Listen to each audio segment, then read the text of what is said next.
ദൈവത്തിന് സ്തോത്രം.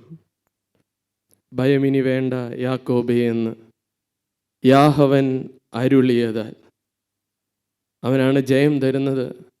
യേശുക്രിസ്തുവാണ് ദൂത് തരുന്നത്. യേശുക്രിസ്തുവാണ് വചനം തരുന്നത്. കർത്താവേ, നീ തരുന്ന ദൂത്, നീ തരുന്ന വചനം, നീ എന്നെ ബലപ്പെടുത്തണമേ.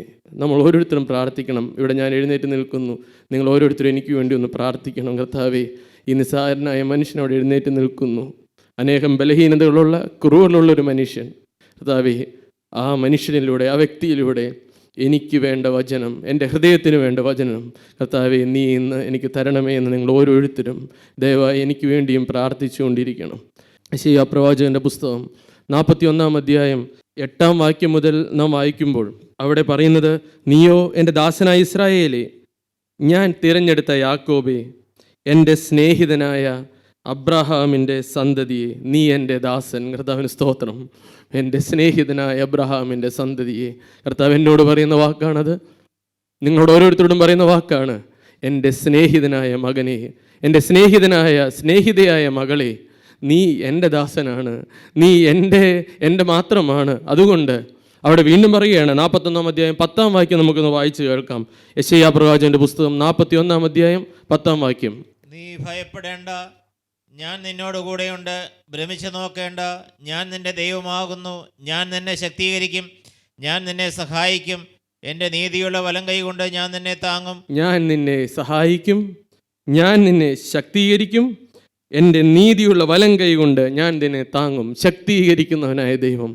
ബലം നഷ്ടപ്പെട്ട് ശക്തി ചോർന്നു പോയാണ് നാം പലപ്പോഴും വചനശുശ്രൂഷയ്ക്ക് വരാറ്. പലപ്പോഴും നാം ശക്തിയല്ല, പരിശുദ്ധാത്മാവിൻ്റെ ശക്തി. നാം ഓരോ പ്രാവശ്യവും വചനത്തിനിരിക്കുമ്പോൾ പരിശുദ്ധാത്മാവ് നമ്മളോട് ഇടപെടുന്നു, പരിശുദ്ധാത്മാവ് നമ്മളിലേക്ക് ശക്തി പകരുന്നു. എന്നാൽ പലപ്പോഴും നാം ശക്തി പോയവരായി, ചോർന്നവരായാണ് നാം വന്നിരിക്കാറ്.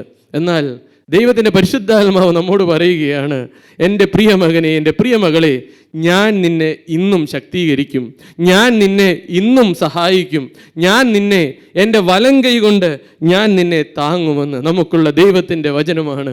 ഇന്നും ശക്തി പ്രാപിച്ച് നമുക്കിവിടെ എഴുന്നേൽക്കണം. ആ ദാവീദിൻ്റെ ജീവിതത്തെപ്പറ്റി, ദാവീദ് ജനിച്ചു വളർന്ന സാഹചര്യത്തെപ്പറ്റി, ദാവീദിൻ്റെ ആ നിഷ്കളങ്കത്വം, ദാവീദിൻ്റെ ആ താഴ്മ, ദാവീദിൻ്റെ ആ ഒന്നുമില്ലായ്മ. ദാവീദ് ഗോലിയാത്തിൻ്റെ മുമ്പിൽ കടന്നു ചെന്നു. അത് 1 ശമൂവേൽ 17 അധ്യായം 42 വാക്യത്തിൽ അവിടെ പറയുന്നുണ്ട്. ദാവീദ് വെറും 5 കല്ലുമായി, ഒരു കവിണയുമായി ആ ഗോലിയാത്തിൻ്റെ മുമ്പിലേക്ക് ചെന്നപ്പോൾ ആ ഗോലിയാത്ത് അവനെ നിന്ദിച്ചു, അവനെ ശപിച്ചു. എന്നാൽ അവിടെ ദാവീദ് പറയുന്നൊരു വാക്യമുണ്ട്. 45 വാക്യത്തിൽ ദാവീദ് ഫെലിസ്തീനോട് പറയുകയാണ്, നിന്റെ കയ്യിൽ വാളും കുന്തവുമൊക്കെ ഉണ്ട്, നിന്റെ കയ്യിൽ എല്ലാ ആയുധങ്ങളും ഉണ്ട്. എന്നാൽ ഞാൻ എങ്ങനെയാ വരുന്നതെന്നറിയോ? ഞാനോ നീ നിന്ദിച്ചിട്ടുള്ള ഇസ്രായേൽ നിരകളുടെ ദൈവമായ സൈന്യങ്ങളുടെ യഹോവയുടെ നാമത്തിൽ നിന്റെ നേരെ വരുന്നുവെന്ന്. യഹോവയുടെ നാമത്തിലാണ് നാം പിശാചിൻ്റെ നേരെ ചെല്ലേണ്ടത്. നമ്മുടെ ഇടയിൽ ആക്ഷരീകമായി യേശുക്രിസ്തു ഇവിടെ വന്നിട്ടുണ്ട്. യേശുക്രിസ്തു നമ്മോട് ചേർന്നിരിക്കുന്നുണ്ട്. യേശുക്രിസ്തു നമ്മുടെ ഹൃദയത്തെ കാണുന്നുണ്ട്. ഇന്ന് നാം പറയണം, എന്നെ ശക്തീകരിക്കുന്ന ദൈവമാണ്, എന്നെ ശക്തീകരിക്കുന്ന യേശുക്രിസ്തു ഇവിടെ വന്നിട്ടുണ്ട്. കർത്താവേ, ഞാനിത് ആ പിശാചിനോട് പറയുകയാണ്, ഞാൻ യഹോവയുടെ നാമത്തിൽ നിന്റെ സന്നിധിയിലേക്ക് വരികയാണ്, നിന്നോട് യുദ്ധം ചെയ്യാൻ ഞാൻ വരികയാണ്. എൻ്റെ കയ്യിൽ വേറെ ഒന്നുമില്ല, എൻ്റെ കൂടെ എൻ്റെ യേശുക്രിസ്തു ഉണ്ട് എന്ന്, എന്നെ ശക്തീകരിക്കുന്നവൻ എൻ്റെ കൂടെ ഉണ്ട് എന്ന് ഫിലിപ്പിയർക്ക് എഴുതിയ ലേഖനം അതിൻ്റെ 4 അധ്യായം 13 വാക്യം നമുക്ക് അറിയാവുന്ന വാക്യമാണ്. എന്താണ്? എന്നെ ശക്തനാക്കുന്നവൻ മുഖാന്തരം സകലത്തിനും മതിയാവുന്നു. ഞാൻ എന്നെ ശക്തനാക്കുന്ന യേശുക്രിസ്തു ഉണ്ട് എൻ്റെ കൂടെ, എനിക്ക് ശക്തി തരുന്ന യേശുക്രിസ്തു ഉണ്ട്, എന്നെ അവൻ ശക്തീകരിക്കുമെന്ന് ദൈവനാമം മഹത്വപ്പെടുമാറാകട്ടെ. പ്രിയമുള്ളവരെ, ആ ശക്തി, ഞാൻ എൻ്റെ കഴിഞ്ഞ കാലത്തിലേക്ക് തിരിഞ്ഞു നോക്കുന്നു. ഞാനൊരു ഏറ്റവും നിരാശയിൽ തല കുമ്പിട്ട് നടന്നൊരു വ്യക്തിയാണ്. എനിക്ക് സ്വന്തമായി എഴുന്നേറ്റ് നിന്ന് 2 വാക്ക് പറയുവാൻ കഴിവുള്ളൊരു വ്യക്തിയായിരുന്നില്ല. പലപ്പോഴും ഞാൻ തല കുമ്പിട്ടവനായിട്ടാണ് നടക്കാറ്. പ്രത്യേകിച്ച് എനിക്ക് വലിയ തെറ്റുകളോ പാപങ്ങളോ ഒന്നും എൻ്റെ പ്രകടമായി വന്നില്ല. അതിൻ്റെ അഹങ്കാരവും എനിക്കുണ്ട്. ഞാൻ പ്രകടമായ പാപങ്ങൾക്കൊന്നും പോകുന്നില്ല, ഞാൻ വചനം കേൾക്കുന്ന വ്യക്തിയാണ്, അങ്ങനെയെല്ലാം ചിന്തിച്ച്. എന്നാൽ ഹൃദയത്തിൽ പാപത്തിൻ്റെ മേൽ ഒരു ജയവുമില്ലാതെ, എൻ്റെ കണ്ണിൻ്റെ നോട്ടത്തിന്മേൽ ഒരു ജയവുമില്ലാതെ, സിനിമയുടെ മേൽ ജയമില്ലാതെ, അശുദ്ധിയുടെ മേൽ ജയമില്ലാതെ ഞാൻ തികഞ്ഞ ഒരു നിരാശനായി നടന്നിരുന്നു, ശക്തിയില്ലാത്തവനായി നടന്നിരുന്നു, കിട്ടിയ ശക്തിയെല്ലാം ത്യജിച്ചു കളഞ്ഞവനായി നടന്നിരുന്നു. എന്നാൽ കർത്താവ് കൃപയാൽ ഇന്ന് കർത്താവ് എന്നെ ശക്തീകരിക്കുന്നു. തികഞ്ഞവനായിട്ടല്ല, ഇന്നും അനേകം കുറവുകൾ എൻ്റെ ജീവിതത്തിൽ ഉണ്ട്, ഞാൻ വ്യക്തമായി അറിയുന്നു. എന്നാൽ എന്നെ ശക്തീകരിക്കുന്ന ദൈവം, എന്നെ ശക്തനാക്കുന്ന ദൈവം. 84 സങ്കീർത്തനം 5-ാം വാക്യത്തിൽ പറയുന്നൊരു വാക്യമുണ്ട്, ബലം നിന്നിലുള്ള മനുഷ്യൻ ഭാഗ്യവാൻ. ഇങ്ങനെയുള്ളവരുടെ മനസ്സിൽ സിയോനിലേക്കുള്ള പെരുവഴികളുണ്ട്. കണ്ണുനീർ താഴ്വരയിൽ കൂടി കിടക്കുമ്പോൾ അവർ അതിനെ ജലാശയമാക്കി തീർക്കുന്നു. ഇന്ന് നമുക്ക് സ്വന്തമായി ശക്തിയില്ല, സ്വന്തമായി നമുക്ക് നിൽക്കുവാൻ ബലമില്ല, ഒന്നില്ലെങ്കിൽ ശരീരത്തിൽ ആരോഗ്യമില്ലായിരിക്കും, എന്നാൽ നമുക്ക് എന്തെങ്കിലും കുറവുകളുള്ളവരായിരിക്കും. എന്നാൽ ബലം നിന്നിലുള്ള മനുഷ്യൻ, യേശുക്രിസ്തുവാണ് എൻ്റെ ബലം, യേശുക്രിസ്തുവാണ് എന്നെ ശക്തീകരിക്കുന്നവൻ. അങ്ങനെ ഉള്ള മനസ്സിൽ അങ്ങനെ യേശുക്രിസ്തു ഉള്ളവൻ ഭാഗ്യവാനാണെന്ന്. എന്തുകൊണ്ടാണ്? ഇങ്ങനെയുള്ളവരുടെ മനസ്സിൽ സിയോനിലേക്കുള്ള പെരുവഴികളുണ്ട്. ആ സ്വർഗനാട്ടിലേക്കുള്ള പെരുവഴികൾ നമ്മുടെ മുമ്പിൽ തുറന്നിട്ടുണ്ട്. നാം ഒരുപക്ഷെ പകച്ചു നിൽക്കുകയായിരിക്കും. എങ്ങനെയാണ് ഒരു ജയജീവിതം സാധ്യമാകുന്നത്? ഈ ഭൂമിയിൽ എങ്ങനെയാണ് യേശുക്രിസ്തുവിന് വേണ്ടി നിൽക്കാൻ സാധിക്കുന്നത്? ഇങ്ങനെയെല്ലാം ചിന്തിച്ച് നാം നിൽക്കുകയായിരിക്കും. മുന്നിലേക്ക് ഒരു ഗതിയുമില്ലാതെ നിൽക്കുകയായിരിക്കും. എന്നാൽ യേശുക്രിസ്തുവിൽ ബലമുണ്ടെങ്കിൽ, യേശുക്രിസ്തുവിൽ നാം ചാരുന്നുണ്ടെങ്കിൽ നമ്മുടെ മുമ്പിൽ അനേകം പെരുവഴികൾ തുറന്നു തരുമെന്ന്. സിയോനിലേക്കുള്ള പെരുവഴികൾ നമുക്ക് സ്വന്തമായി സാധിക്കുകയില്ല. ബലം നിന്നിലുള്ള മനുഷ്യൻ ഭാഗ്യവാനെന്ന്. പ്രിയമുള്ളവരെ, ഇന്ന് നമുക്ക് യേശുക്രിസ്തുവിലാണോ ബലം? ഇന്ന് നാം ബലം ക്ഷയിച്ചവരായി വന്നിരിക്കുന്നവരാണോ? എന്നാൽ ഇന്ന് നമുക്ക് യേശുക്രിസ്തു ബലം പകരുന്നു, യേശുക്രിസ്തു നമുക്ക് ശക്തി തരുന്നു. നാം ഓരോ കൂട്ടായ്മയിലും വരുമ്പോഴും ഞാൻ പറയും, നമുക്ക് യേശുക്രിസ്തു തരുന്ന ഒരു ടാബ്ലറ്റാണ് എന്ന്. പലപ്പോഴും നാം രോഗത്താൽ ക്ഷീണിക്കുമ്പോൾ, നമുക്കറിയാം നമ്മുടെ ഇമ്മ്യൂൺ സിസ്റ്റം തളർന്നു പോകുമ്പോൾ, നാം വീക്കായി പോകുമ്പോൾ നമുക്ക് രോഗങ്ങൾ വരും. നമ്മുടെ ശക്തി ക്ഷയിച്ചു തുടങ്ങുമ്പോൾ നമുക്ക് രോഗങ്ങൾ വരും, പല രോഗങ്ങൾ, പെട്ടെന്ന് രോഗങ്ങൾ കയറി പിടിക്കും. അപ്പോൾ നാം ഡോക്ടറുടെ അടുത്ത് പോവും. ഡോക്ടർ ചിലപ്പോൾ ഇമ്മ്യൂൺ സിസ്റ്റം വർദ്ധിപ്പിക്കുവാനുള്ള മരുന്നുകൾ തരും, ചില ആൻറ്റിബയോട്ടിക്കുകളെല്ലാം തരും. അതെല്ലാം കൃത്യമായി കഴിക്കണമെന്ന് നമ്മോട് പറയും. എന്നാൽ നാം ഈ വചന ശുശ്രൂഷയ്ക്ക് വരുമ്പോൾ, നമ്മുടെ കൂട്ടായ്മയിൽ ഒരാഴ്ച എത്ര വചന ശുശ്രൂഷകളാണ്? എല്ലാ ദിവസവും വചന ശുശ്രൂഷകൾ. എല്ലാ ദിവസവും നമുക്ക് ദൈവത്തിൻ്റെ പരിശുദ്ധാത്മാവിൻ്റെ സാന്നിധ്യം അനുഭവിക്കുവാൻ സാധിക്കുന്നു. ഈ ഓരോ ദിവസവും ആ നല്ല വൈദ്യനായ യേശുക്രിസ്തു നമുക്ക് ഓരോ ദിവസവും ടാബ്ലറ്റുകൾ തരുന്നു. എന്തിനാണ്? നമ്മുടെ ബലം ക്ഷയിച്ചു പോകാതിരിക്കുവാൻ. നമ്മുടെ ബലം ക്ഷയിച്ചു പോകുന്നവരാണ് നാം ഓരോരുത്തരും. നമ്മുടെ ശക്തി എപ്പോഴും കുറഞ്ഞു വരുന്നവരാണ്. എന്നാൽ നമുക്ക് ഓരോ ദിവസവും ആ ടാബ്ലറ്റ് തന്ന് ആത്മീകമായ ശക്തി പ്രാപിക്കുവാൻ വേണ്ടി നാം ഒരുക്കുന്നു. നാം അനുഭവിക്കുന്നവരല്ലേ പ്രിയമുള്ളവരെ?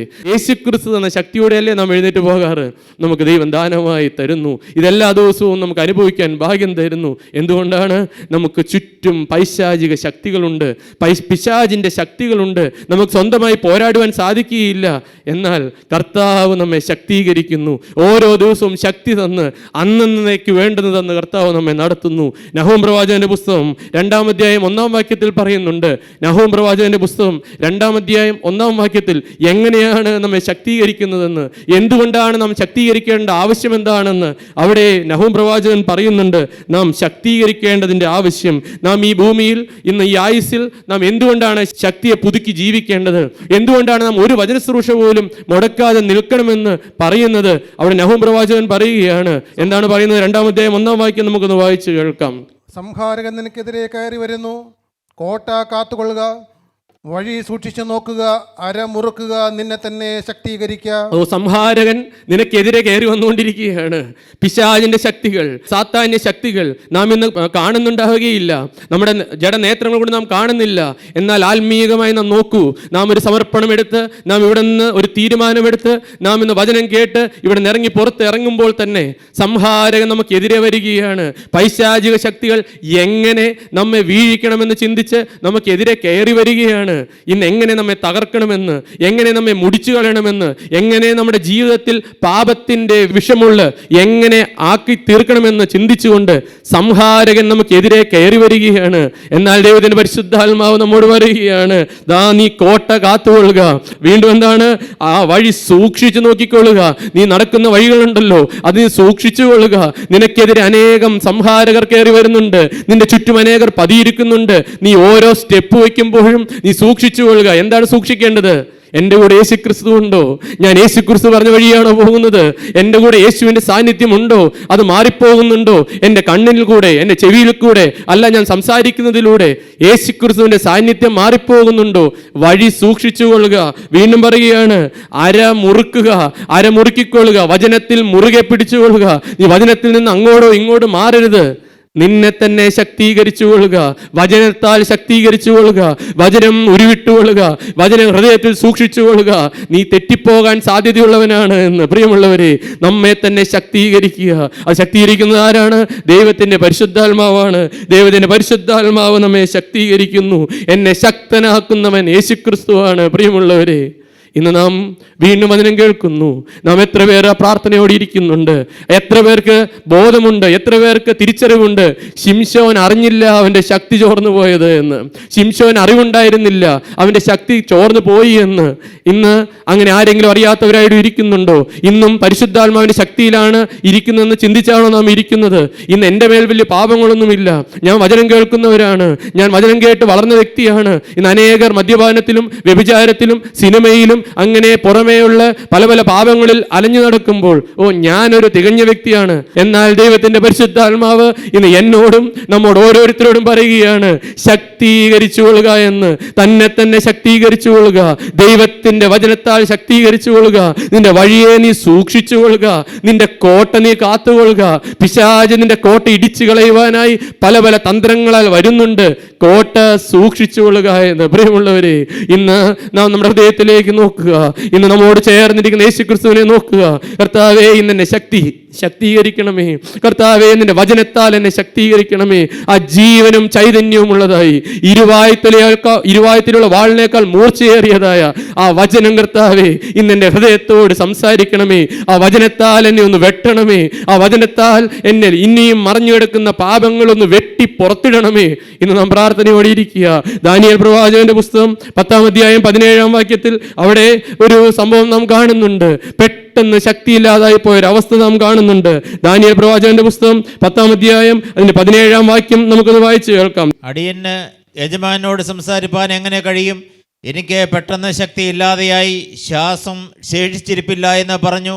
അപ്പോൾ മനുഷ്യ സാദൃശ്യത്തിലുള്ളവൻ പിന്നെയും വന്ന് എന്നെ തൊട്ടു ബലപ്പെടുത്തി, ഏറ്റവും പ്രിയപുരുഷ, ഭയപ്പെടേണ്ട, നിനക്ക് സമാധാനം, ബലപ്പെട്ടിരിക്കുക എന്ന് പറഞ്ഞു. ദാനിയേൽ പ്രവാചകൻ പറയുകയാണ്, എൻ്റെ ശക്തി പെട്ടെന്ന് അങ്ങ് ക്ഷയിച്ചു പോയി, എനിക്ക് പെട്ടെന്ന് എൻ്റെ ആശ്രയമില്ലാതെയായി പോയി എന്ന്. പ്രിയമുള്ളവരെ, നമുക്കും അങ്ങനെ അവസ്ഥ വരാറില്ലേ?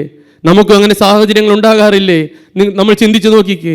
പെട്ടെന്ന് ശക്തി പോകുന്ന അവസ്ഥ, പെട്ടെന്ന് ചെറിയൊരു വാക്ക് കേട്ടാൽ മതി, ആരെങ്കിലും ഒന്ന് മുഖം കറുപ്പിച്ച് നമ്മളോട് സംസാരിച്ചാൽ മതി, അല്ലെങ്കിൽ എന്തെങ്കിലും ഒരു ചെറിയ സാഹചര്യം മതി, പെട്ടെന്ന് ശക്തി ക്ഷയിച്ചു പോവും. ദൈവത്തിൻ്റെ സാന്നിധ്യം നമ്മളിൽ നിന്ന് മാറിപ്പോകും. പലപ്പോഴും തീരുമാനമെടുത്തിട്ടാണ് നാം വരാറ്. ഞാൻ അങ്ങനെയുള്ള ഒരു വ്യക്തിയാണ്. ഞാൻ അങ്ങനെ അനുഭവിക്കുന്ന ഒരു വ്യക്തിയാണ്. ഞാൻ പല തീരുമാനങ്ങളും എടുക്കും. ഞാൻ പ്രാർത്ഥിക്കും, കർത്താവേ, ഇന്ന് എന്നെ ബലത്തോടെ നിർത്തണമേ, ഇന്ന് നീ എൻ്റെ കൂടെ ഇരിക്കണമേ. ഞാൻ ഒഫീഷ്യലായ കാര്യങ്ങൾക്കെല്ലാം ഓഫീസിലെല്ലാം ആയിരിക്കുമ്പോൾ, ഞാൻ ആ സീറ്റിൽ ഇരിക്കുമ്പോൾ പ്രാർത്ഥിച്ചിട്ടാണ് ഇരിക്കുക. കർത്താവേ, ഇന്ന് നീ എന്നോട് കൂടി ഇന്നുകൊള്ളണമേ. ഇന്ന് ഒരു വാക്ക് പോലും അരുതാത്തത് എൻ്റെ വായിൽ വരല്ലേ. കർത്താവേ, എന്ത് പറയുമ്പോഴും നീ എന്നോട് ചേർന്നിരുന്നോളണമേ. എന്നാൽ ചില സാഹചര്യങ്ങളിൽ പെട്ടെന്ന് ശക്തി ക്ഷയിച്ചു പോകുന്നു. പെട്ടെന്ന് ഒരു മ്ലാനത വരുന്നു ജീവിതത്തിലേക്ക്, ഹൃദയത്തിലേക്ക്. നാം പലപ്പോഴും അത് അനുഭവിക്കുന്നവരല്ലേ? നമ്മുടെ ജഡ സ്വഭാവത്തിൽ നാം പലപ്പോഴും അത് അനുഭവിക്കുന്ന ഒരു കാര്യമല്ലേ? പെട്ടെന്ന് ശക്തി ക്ഷയിച്ചു പോകുന്നു. പെട്ടെന്ന് പാപത്തിൻ്റെ പ്രലോഭനങ്ങൾ വരുന്നു. അയ്യോ, അത് വേണ്ടായിരുന്നു. അയ്യോ, ഞാൻ അറിയാതെ പാപം ചെയ്തു പോയി. അയ്യോ, ഞാൻ അങ്ങനെ പറയണ്ടായിരുന്നു. ദൈവത്തിൻ്റെ സാന്നിധ്യം എന്നിൽ നിന്ന് മാറിപ്പോകുന്നുവല്ലോ. എന്നാൽ ആ പെട്ടെന്ന് ശക്തി ക്ഷയിക്കുമ്പോൾ ഒരു മനുഷ്യ സാദൃശ്യമുള്ള ഒരാൾ അവിടെ വന്ന് പറയുകയാണ്, യേശുക്രിസ്തുവിൻ്റെ ദൂതൻ, യേശുക്രിസ്തു നമ്മോട് വന്ന് പറയുകയാണ്. നമുക്കൊന്നോടെ വായിക്കാം. അതിൻ്റെ 18-ാം വാക്യം ഇങ്ങനെയാണ്: അപ്പോൾ മനുഷ്യ സാദൃശ്യത്തിലുള്ളവൻ പിന്നെയും വന്ന് എന്നെ തൊട്ടു ബലപ്പെടുത്തി, ഏറ്റവും പ്രിയപുരുഷ, ഭയപ്പെടേണ്ട, നിനക്ക് സമാധാനം, ബലപ്പെട്ടിരിക്കുക എന്ന് പറഞ്ഞു. ഏറ്റവും പ്രിയപുരുഷ എന്നൊരു ശബ്ദം. നീ എനിക്ക് വേണ്ടി തീരുമാനമെടുത്ത വ്യക്തിയല്ലേ മകനെ? നീ എനിക്ക് വേണ്ടി നിന്റെ ജീവിതം സമർപ്പിച്ചതല്ലേ? ഏറ്റവും പ്രിയപുരുഷ, എൻ്റെ സ്നേഹിത, അവിടെ എൻ്റെ സ്നേഹിത, എൻ്റെ സ്നേഹിതനായ വ്യക്തിയെ, എൻ്റെ ദാസിയായ വ്യക്തിയെ, എൻ്റെ ദാസനായ വ്യക്തിയെ, നീ ഇന്ന് രാവിലെ ഒരു തീരുമാനം എടുത്തതല്ലേ, സാരമില്ല. ഏറ്റവും പ്രിയപുരുഷ, നീ ശക്തി ക്ഷയിച്ചു പോയോ? ഭയപ്പെടില്ലേ, നീ ഭയപ്പെടേണ്ട. എന്താണ്? നിനക്ക് സമാധാനം. ദാ ഞാൻ നിന്റെ കൂടെയുണ്ട്, നിന്നെ ഞാൻ സമാധാനിപ്പിക്കുന്നു. എൻ്റെ ആണിപ്പാടുള്ള കരം നിന്റെ തലമേൽ വെച്ച് നിനക്ക് ഞാൻ ആ സമാധാനം തരുന്നു. നീ വീണുപോയി, സാരമില്ല, ദാ ഞാൻ ഇവിടെ വന്നിട്ടുണ്ടല്ലോ, എൻ്റെ വലങ്കൈ കൊണ്ട് ഞാൻ നിന്നെ താങ്ങിക്കൊള്ളാം. നിനക്ക് സമാധാനം. നീ ബലപ്പെട്ടിരിക്കുക, നീ എൻ്റെ ശക്തിയെ പിടിച്ചുകൊള്ളുക, നീ എന്നിൽ ചാരിക്കൊള്ളുക, ബലത്തോടിരുന്നു കൊള്ളുക. നീ വീണു പോകല്ലേ, നീ തളർന്നു പോകല്ലേ, ശക്തിയുള്ളവനായിരിക്കുക എന്ന്. പ്രിയമുള്ളവരെ, ആ ശബ്ദം നാം കേൾക്കാറുണ്ടോ? ഇന്ന് നാം ആ ശബ്ദം ഇവിടെ കേൾക്കുന്നു. ഇന്ന് നാം എപ്പോഴും നാം ഈ ശബ്ദം കേൾക്കണം. എൻ്റെ യേശുക്രിസ്തു അവൻ അനന്യനല്ല, അവൻ എൻ്റെ അടുത്ത് നിന്ന് ഓടിപ്പോകുന്നവനല്ല. നാം ഒരു ചെറിയ പാപം ചെയ്യുമ്പോൾ, അല്ല നമ്മുടെ ജീവിതത്തിൽ ഒരു തെറ്റ് വരുമ്പോൾ അവൻ ഓടി അകന്നു പോകുന്നവനല്ല. അവൻ നമ്മോട് ചേർന്ന് വരും. നമ്മുടെ വിഷമം കണ്ട് നാം അപ്പോൾ തന്നെ അനുദപിക്കുന്നത് കണ്ട് അവൻ നമ്മോട് ചേർന്ന് വന്നിട്ട് നമ്മെ അവൻ്റെ മാറോട് ചേർത്ത് പിടിച്ച് നാം ഒന്ന് അനുഭവിച്ചേ, നാം ഒന്ന് കണ്ടു നോക്കിയേ, നാം ഒന്ന് അനുഭവിച്ച് നോക്കിക്കേ. യേശുക്രിസ്തു എൻ്റെ അടുക്കെ വന്നിട്ട് യേശുക്രിസ്തു അവൻ്റെ മാറോട് എന്നെ ചേർത്ത് പിടിച്ച് അവൻ്റെ ആണിപ്പാടുള്ള കരം എൻ്റെ തലമേൽ വെച്ചിട്ട് എന്നോട് പറയുകയാണ്, മകനെ, നീ സമാധാനത്തോടെ ഇരുന്നു കൊള്ളുക, നീ ഭയപ്പെടേണ്ട കേട്ടോ, നീ ഭയപ്പെട്ടു പോകണ്ട, നീ തളർന്നു പോകണ്ട, നീ വീണു പോകണ്ട. നീ എൻ്റെ ഏറ്റവും പ്രിയ പുരുഷനാണ്, നീ എൻ്റെ ഏറ്റവും പ്രിയ മകളാണ്, നീ എൻ്റെ ഏറ്റവും പ്രിയ മകനാണ്. നീ തളരില്ലേ, നീ ബലത്തോടെ ഇരുന്നു കൊള്ളുക, നീ ബലപ്പെട്ടിരുന്നു കൊള്ളുക എന്ന്. പ്രിയമുള്ളവരെ, ഇന്ന് നമുക്ക് നമ്മുടെ ജീവിതം സമർപ്പിക്കാം. കർത്താവേ, ആ ശക്തിയുള്ള കരങ്ങളിലേക്ക്, എന്നെ താങ്ങുന്ന വലങ്കരത്തിലേക്ക്, എന്നെ ശക്തീകരിക്കുന്ന കരത്തിലേക്ക് ഞാൻ എൻ്റെ ജീവിതം സമർപ്പിക്കുന്നു. ഞാൻ പാപത്തിൽ വീണുപോയവനാണ്, ഞാൻ പലപ്പോഴും പറഞ്ഞ വാക്കുകളിൽ നിന്ന് പിന്മാറിപ്പോയവനാണ്, പോയവളാണ്. എന്നാൽ ഈ നിമിഷം ഞാൻ എൻ്റെ ജീവിതം മുഴുവനായി സമർപ്പിക്കുന്നു. ആ ശക്തിയുള്ള കരങ്ങളിലേക്ക് എൻ്റെ ജീവിതം സമർപ്പിക്കുന്നു. ഞാനും എൻ്റെ ജീവിതം ഒരിക്കൽ കൂടി ആ ശക്തിവാനായ യേശുക്രിസ്തുവിൻ്റെ കരങ്ങളിലേക്ക് സമർപ്പിക്കുന്നു. ദൈവനാമം മാത്രം മഹത്വപ്പെടുമാറാകട്ടെ.